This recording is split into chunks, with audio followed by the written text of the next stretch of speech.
नमस्ते दोस्तों। आज का हमारा टॉपिक है सपोर्ट एंड रेजिस्टेंस।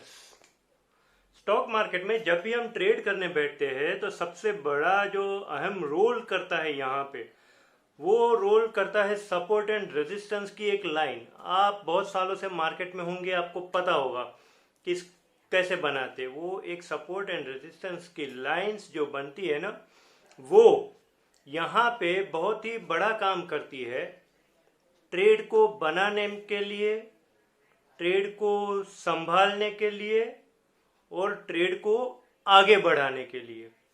दोस्तों, जैसे ही आप स्टॉक मार्केट को देखते हो, जिंदगी और स्टॉक मार्केट दोनों सेम है, सेम टू सेम पैरेलल जाती है।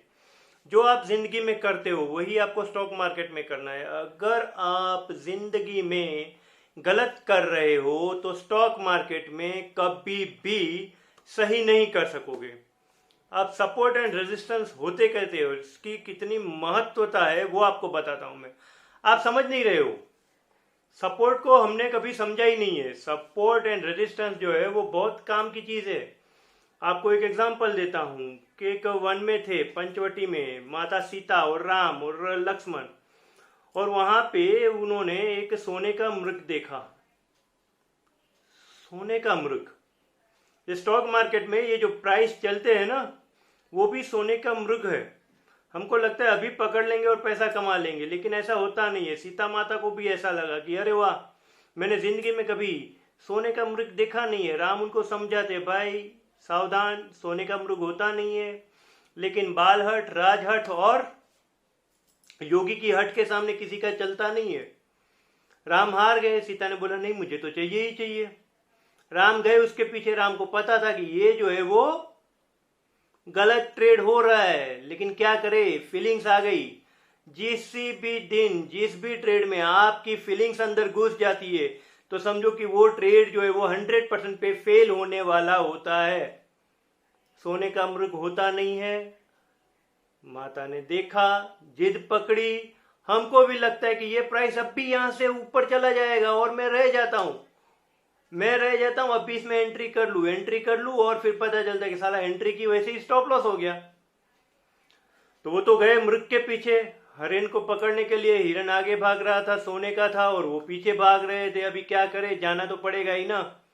हम सब भी जाते हैं, बीवी की बात कौन टाल सके, वो तो भगवान थे, हम तो इंसान है। इंसान जाते तो वो भी जाएंगे, क्योंकि तब तो वो भी इंसान थे। और उन्होंने तीर मारा। अब जिंदा तो पकड़ नहीं सकते, चलो मार ही डालते। मार डाला। उनको मारने की इच्छा नहीं थी क्योंकि जिंदा चाहिए था, लेकिन मर गया वो तो उनका प्लान था ना पूरा। वो चिल्लाता है जोर से कि बचाओ लक्ष्मण बचाओ, बचाओ लक्ष्मण बचाओ। अब ये बात सीता ने सुनी। अब सीता बोलती है कि भाई लक्ष्मण जाओ, राम जो है वो खतरे में है, लगभग कोई ना कोई राक्षस उसको परेशान कर रहा है और उनका जो प्राण जो है वो संकट में है।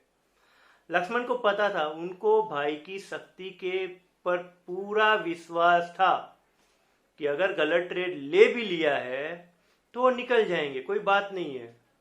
लेकिन यहां पे बायर कौन था? सीता जी। ये लोग कौन थे? ऑपरेटर। भाई उनको ट्रेड पंच करना था। अभी उन्होंने बोला कि भाई जाओ मदद करो राम की।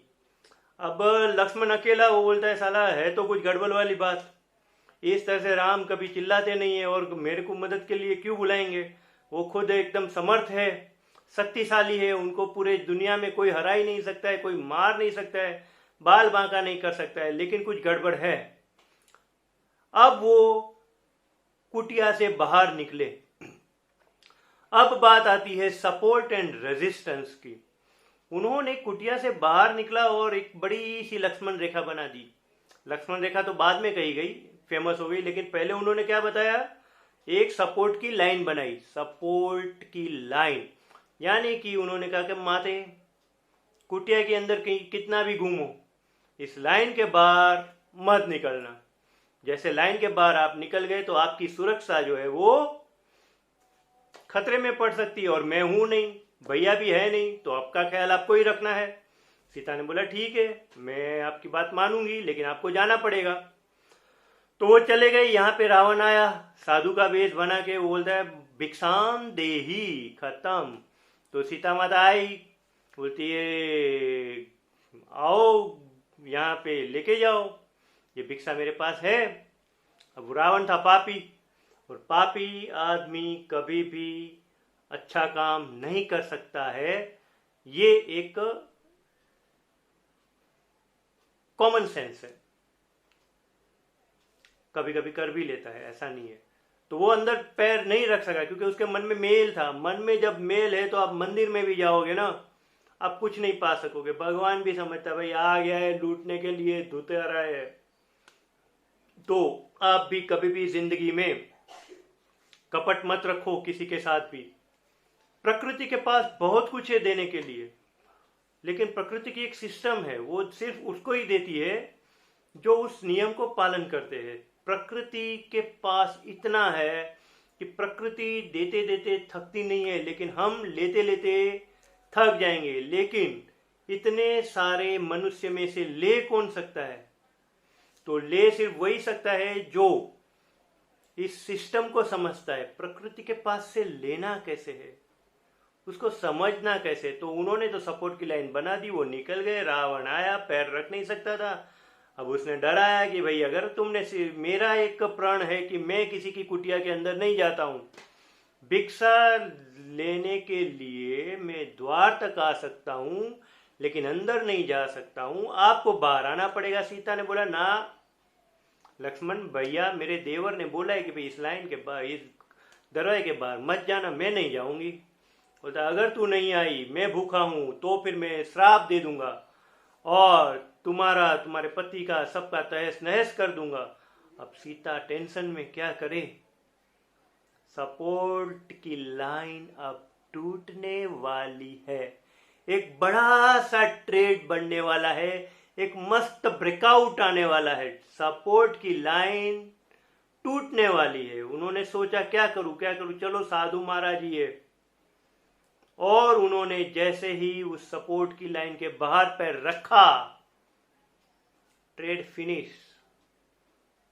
जो बाय जोन में ट्रेड था अब वो सेल जोन में आ गया है, ब्रेकआउट हो गया।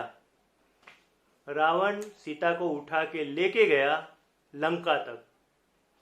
ठीक है, स्टोरी बहुत बड़ी है, आप लोगों को पता है, शॉर्ट में समझा दिए कि सपोर्ट की वैल्यू क्या है। आप देखोगे आपकी लाइफ में बहुत सारे लोगों ने आपको सपोर्ट किया होगा, क्या आप उसकी वैल्यू कर रहे हो?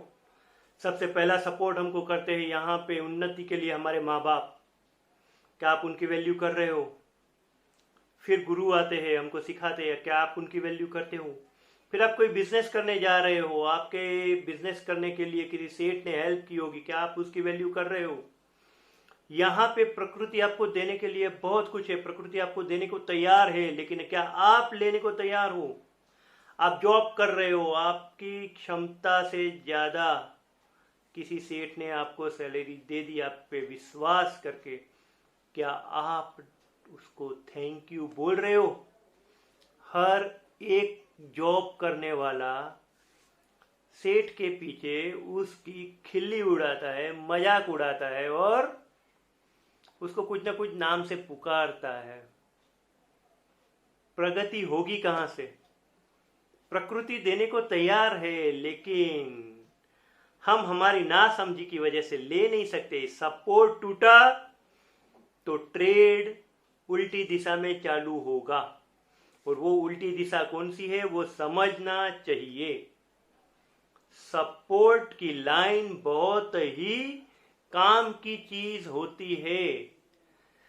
युधिष्ठिर ने सट्टा खेला, सब कुछ सही चल रहा था, लास्ट में उन्होंने बोला कि भाई द्रौपदी को भी दांव पे लगा दो, उन्होंने लगा दिया।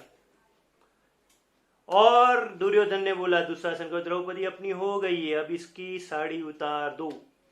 सपोर्ट की लाइन जो थी, रेजिस्टेंस की जो लाइन थी, वो दुशासन ने तोड़ने की कोशिश करी, और एक बार जो कोशिश करी तो वो टूट गई। और जब टूट गई तो आपको पता है कि महाभारत क्या हो गई थी, उसका नतीजा क्या हुआ था। सपोर्ट एंड रेजिस्टेंस की लाइन जो है वो हमारे जीवन में बहुत काम की चीज होती है।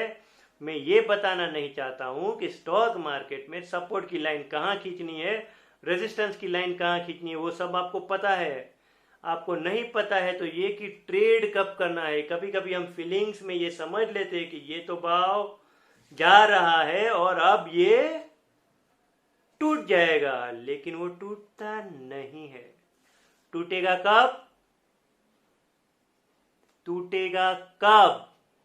अब इस सवाल का जवाब आप खुद देना अपने आप से, मैं नहीं देना चाहता हूं। इतने साल के आप मार्केट में हो ना, अब सब मैं ही बता दूंगा तो आप क्या बताओगे, है कि नहीं। और फिर मार्केट को सीखने के लिए लाइव मार्केट में आपको आना पड़ेगा, और नवकार रिसर्च 5 दिन के लाइव मार्केट के सेशंस लेती है। बस आज के दिन इतना ही था। सपोर्ट की लाइन और रेजिस्टेंस की लाइन को आप महत्व दोगे, आप कमाओगे, अदरवाइज आपके सारे ट्रेड गलत होते जाएंगे, क्योंकि पूरा जो स्ट्रक्चर है ना स्टॉक मार्केट का, वो इसी लाइन के बेस पे ही बना हुआ है। लाइन टूटी तो प्राइस जो है वो दूसरी लाइन की तरफ जाएगा। एक लाइन से दूसरी लाइन की तरफ जाने का प्राइस का नेचर है। प्राणी का भी वही नेचर है। पानी भी अगर आप जमीन पे डालोगे तो वो बहता जाएगा, प्राइस भी बहता जाएगा। तो दोस्तों, संभल के ट्रेड करो, समझ के ट्रेड करो, ट्रेडिंग करो, लेकिन सट्टा ना करो। सट्टा करने से जिंदगी खराब हो जाती है, समाज में नाम डूब जाता है और आपका परिवार आपसे बिछड़ जाता है। संभालो अपनी जिंदगी को। प्रकृति आपको देने के लिए तैयार है।